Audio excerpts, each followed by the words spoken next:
Hello, everybody. This is Claudia B, your personal freedom ambassador, and I am here with a wonderful lady that I met at the Millionaire Business Bootcamp. Her name is Judy, and she has an incredible story that seriously touched my life and touched my heart, especially when I heard the story.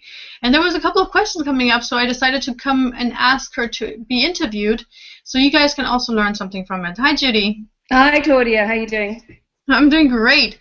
I would it be okay if you kind of give a tiny introduction to yourself so people, because I think I didn't want to say your name wrong, so I wrote that. That's why I didn't manage to. Could you do like a tiny little introduction of yourself before we go into the interview? Sure. My name is Judy van Niekerk. It's a South African Dutch name. And I currently live in London. I'm a author, speaker, life and business strategist, and specifically I focus on with entrepreneurs, training them on the to exponentially grow their income, life, and success through the transformational principles of sacred leadership. So that's what I do right now. Beautiful, beautiful. And I think you also have an upcoming book very soon, right? What's the name of that?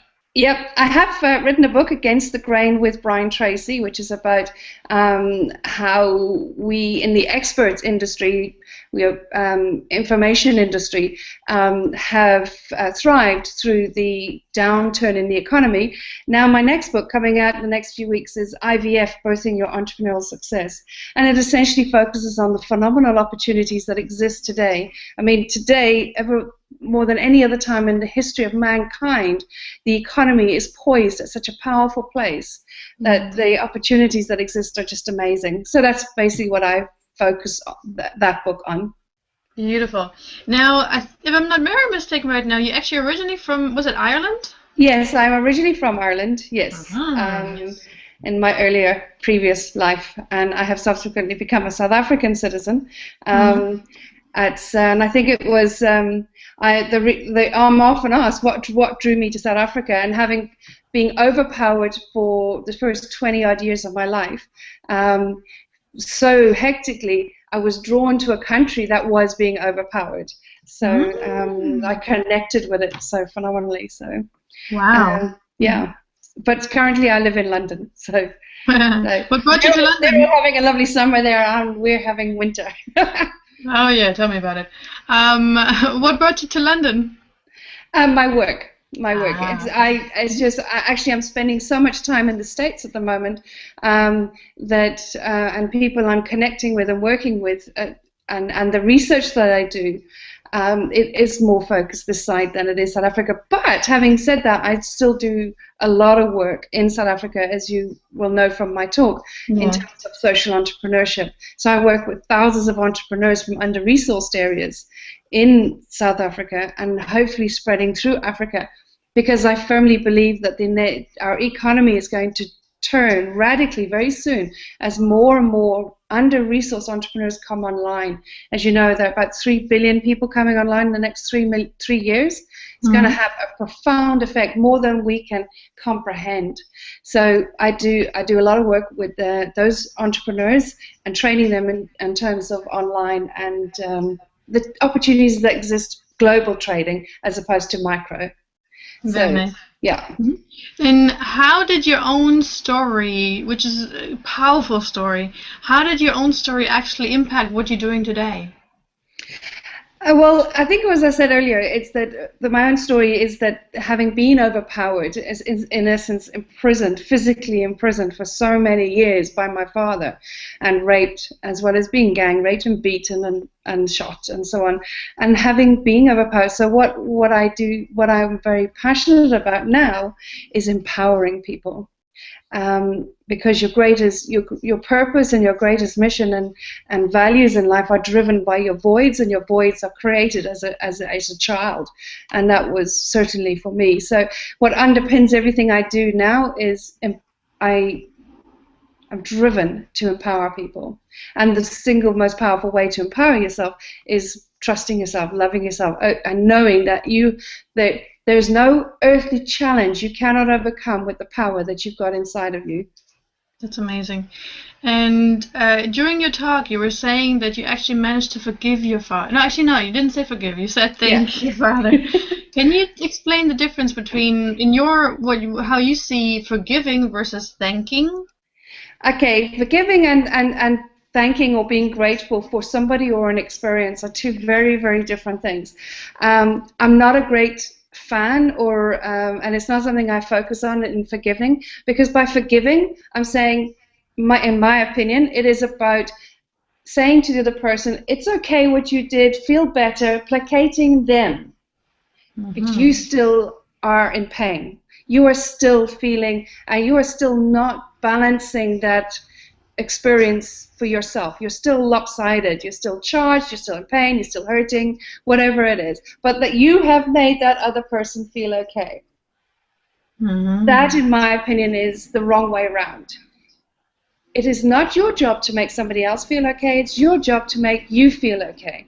And the single most powerful way you can do that is to see how the experience has served you.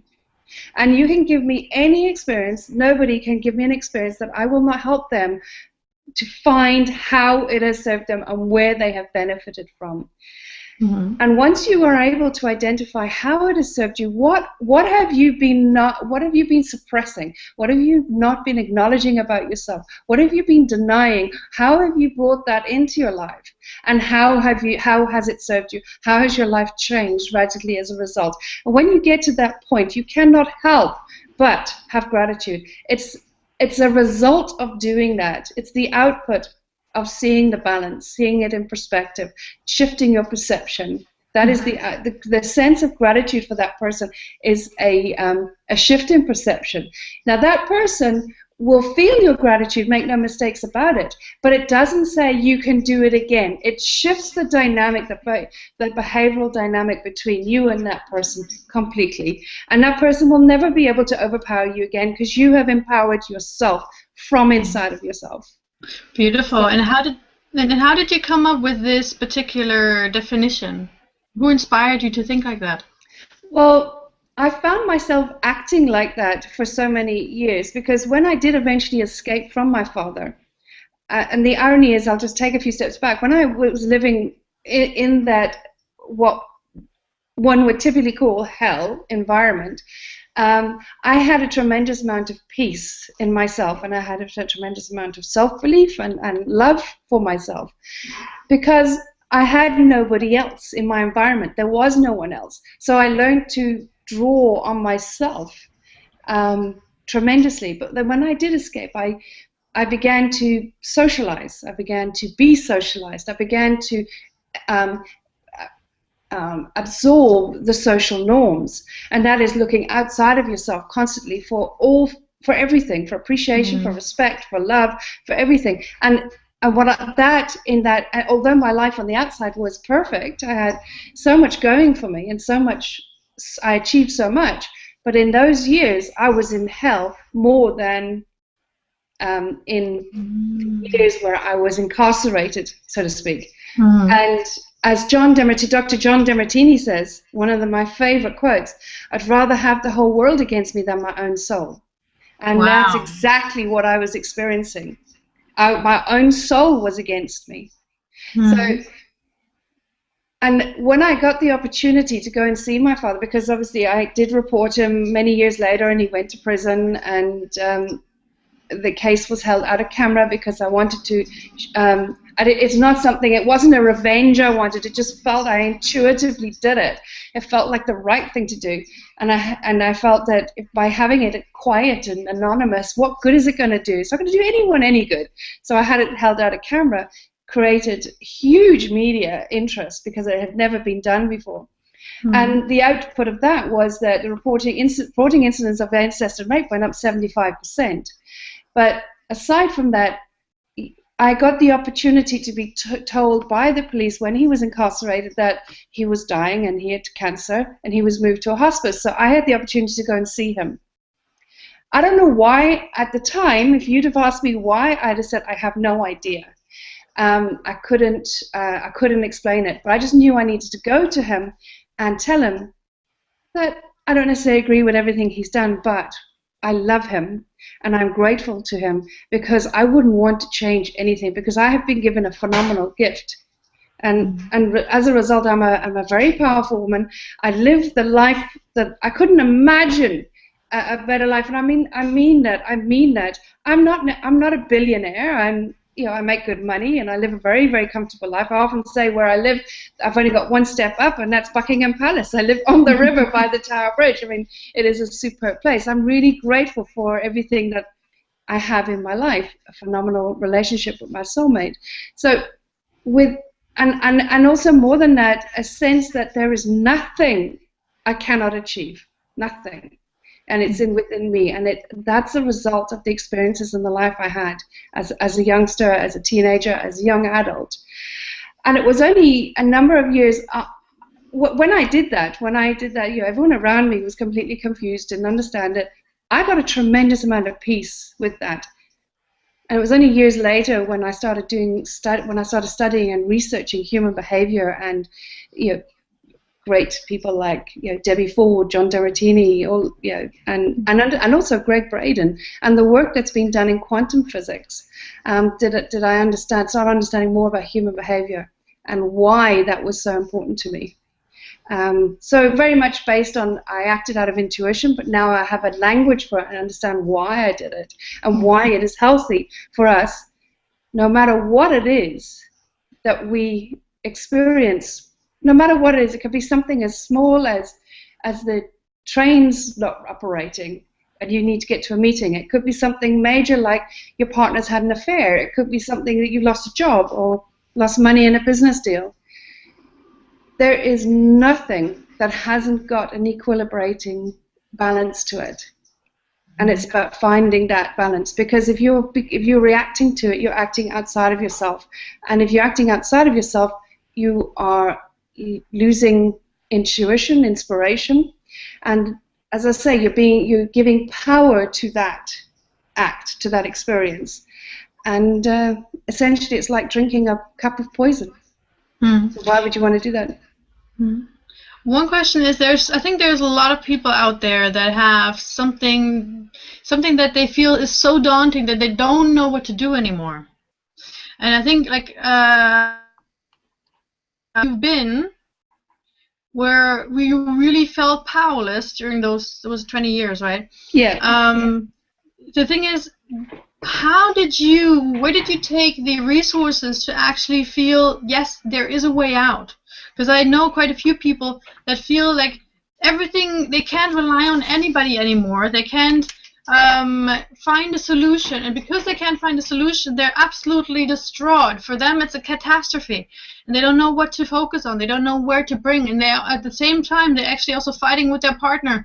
And normally, like my parents, for example, when things were getting tough, they actually were closer together. It was like almost a bonding experience, yes. you know. Yeah. Versus in their case, they're ripping themselves apart. What kind of advice would you give to these kind of people that really don't know what to do anymore because they feel like there's no way up, or actually like there's no way, like in the sense of like it's always getting worse and worse and worse and worse? Yeah, well, there's so many answers to that question, but the single most powerful one is it's baby steps. Okay, it's just baby steps. That's the first thing, and and because looking at it and trying to think, how am I going to change my life, is like eating an elephant. So bring it down, bring it right down. What is the core issue? What is the single most element, experience, part? What is driving it all? Because if somebody's experiencing a life like that, and I have been there, where it goes wrong and it goes wrong and it goes wrong, and you just think, how much more can a human possibly take? You're not listening to the lessons the universe is trying to tell you. From that perspective, from that woo-woo perspective, that's the one answer, okay? That you're not listening to what your soul is trying to tell you. So the first thing is to connect back into your soul, because if that's what's happening to your life, what you're experiencing in your life is a direct reflection of what's going on inside.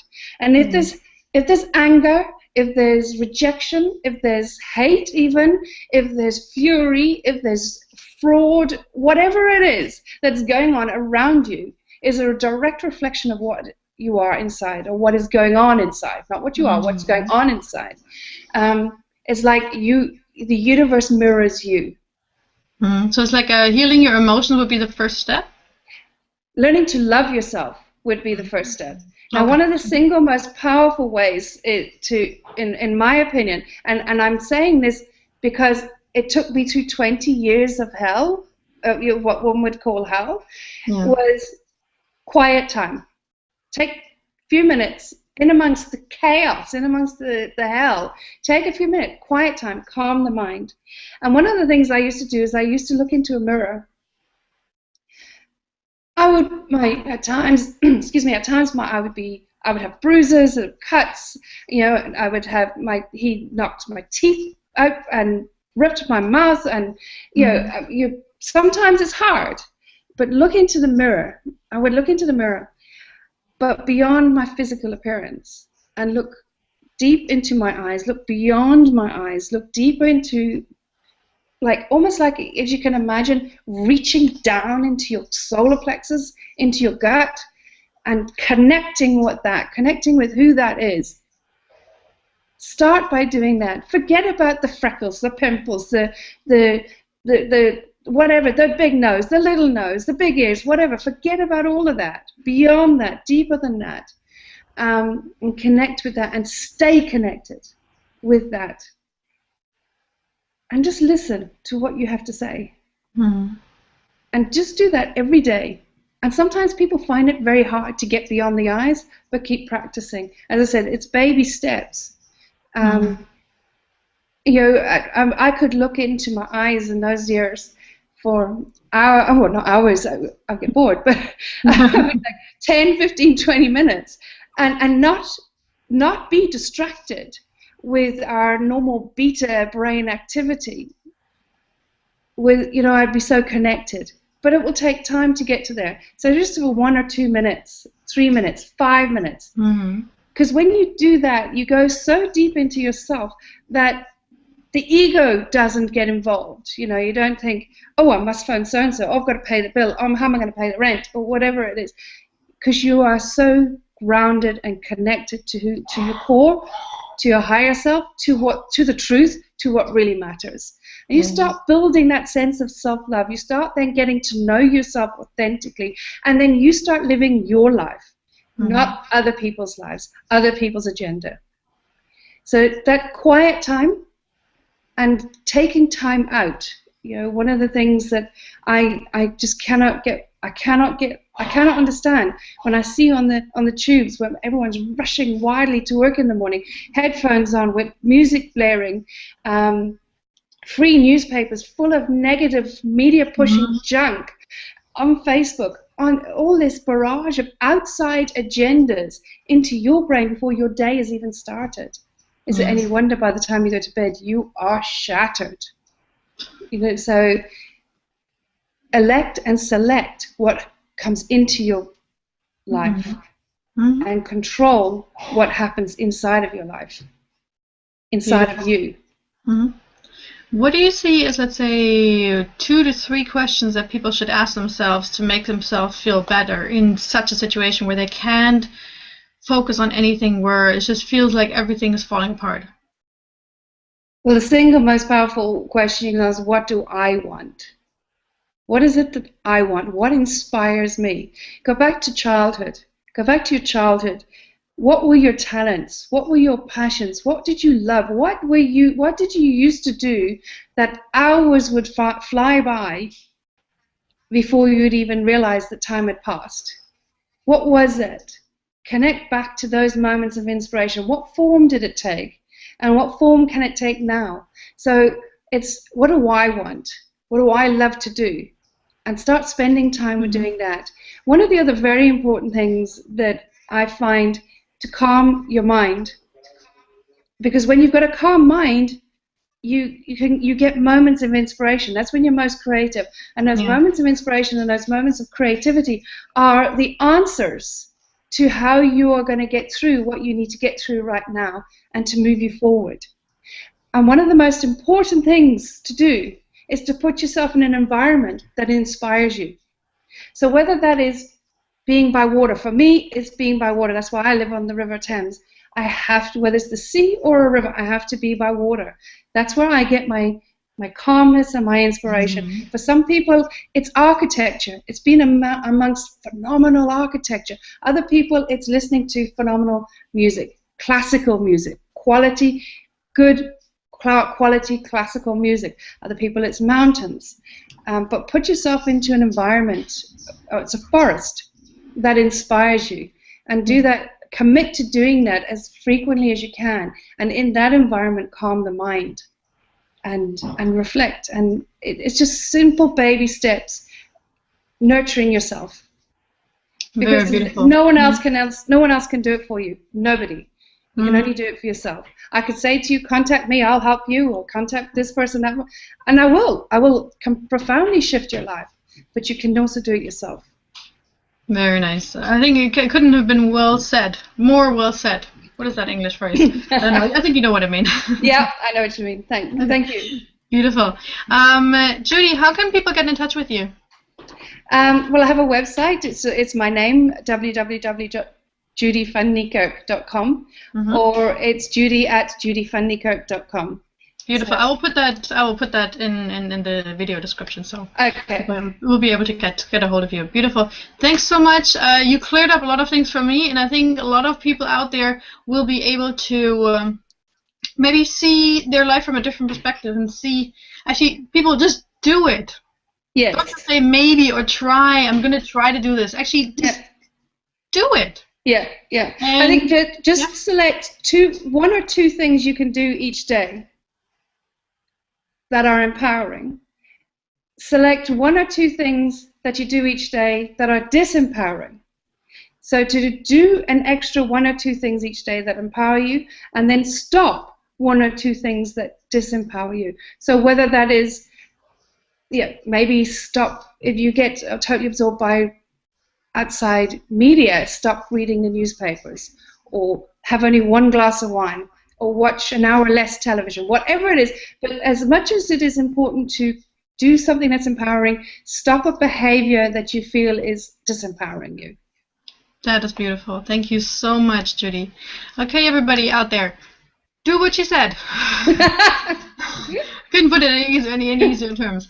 So I'm looking forward to continue talking with Judy, and you guys go about your day and put something into action, at least one of the things that you heard today, and share in the video. Share underneath the video in your comments what you're going to put into action, how that has changed your lives, and get in touch with us. We're looking forward to hearing from you, okay? Bye, guys. Thanks, Claudia. Bye-bye.